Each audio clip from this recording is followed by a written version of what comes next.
I think that's hashtag winning. Is that what it's?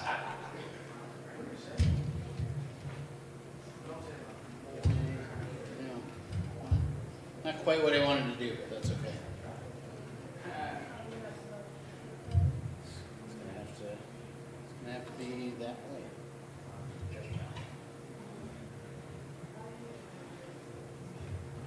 All right. What do I want to talk about today that's not comedy? Because I don't want to talk about comedy. I didn't sign up in a comedy slot. And I'm also not a comedian.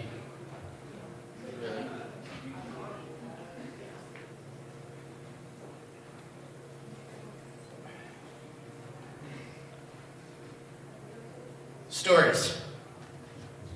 We all talk about the types of people that we run into in our lives. And this story that I'm going to work through with you, meaning that I'm going to talk and tell the story and work through it as I get there, while you get to listen to that. Is that fair? Yeah. Okay, cool. When I was probably 18 years old, I guess 19, I went to a concert in a warehouse on Chicago's north side. And the only reason I got in was because I decided to be the door guy. So that meant that I also got to get some hot girl that I wanted to be at the party with me in because she was my plus one. But then she had a friend, so that was her plus one. And they got to drink because I didn't drink. So that was fine. However, I also got to charge people $10 for a cup, a red Solo cup, which is an exciting experience when you're 19 years old and you're a cashier, because all day you just get to look at money, and then you get to stand at a door and yell at people who you're normally getting yelled at by to give you money so that they can get fucked up. Super great experience. And what made it even better was that at some point in the night, I decided that I was going to stop being the door guy after they released me from my duty. And I got to sit down with my backpack in which I had a book. And I sat in this warehouse concert while people were playing loud music that no one could really focus on a book while listening to, and I just read out of my book. Because there was a different girl, not the girl I brought with me, not the girl I called to show up with me, but another girl who I knew was the only girl paying attention to me that whole night. And 2 weeks later, I got a text from her. She was in Florida, and she said, "Yeah, I'm the girl that was sitting there. You're the only guy I've ever been to a concert with that is reading a book at a rock concert where people have a mosh pit going on." And I said, yeah, that was me. That was absolutely me. So that worked. And it worked really well, almost too well, because then she became a close friend instead of what I was hoping that would turn out to. That will happen. The good news out of all of that, and the silver lining, which I later found out is what I'm frequently looking for all day, every day, all the time, no matter where I am or what I'm doing, is that I met a man named Pete.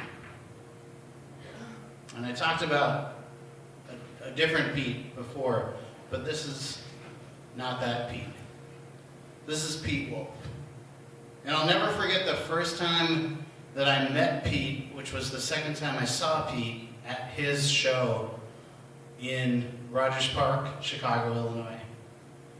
Because he had already known who I was, but I had no idea who he was. And he said, "Is that Zishan?"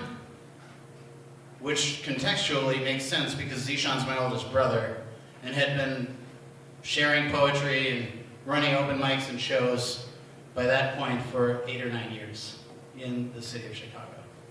So that was a great compliment. What I didn't realize was that Pete would catapult me into an opportunity that I would never forget and always appreciate, which is the opportunity to be able to stand in front of a group and communicate a message. To command an experience without sounding like a complete asshole. To enjoy what energy is being thrown at you while simultaneously trying to share some positive vibes and remembering that it doesn't matter if no one is listening to you, because somebody is catching something out of what it is that you have to say.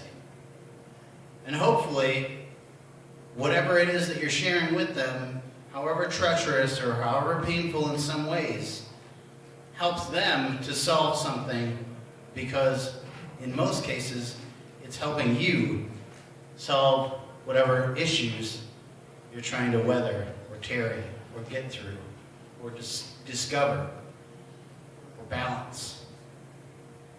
And without that opportunity of sitting, reading a book of poetry that wasn't finished, that was my own book of poetry at a rock concert in the dark, far enough away for some girl to notice. If that's the only thing I got out of the deal, I'm doing pretty damn good. Because without that, I wouldn't feel as excited as I am to see all of your faces here tonight.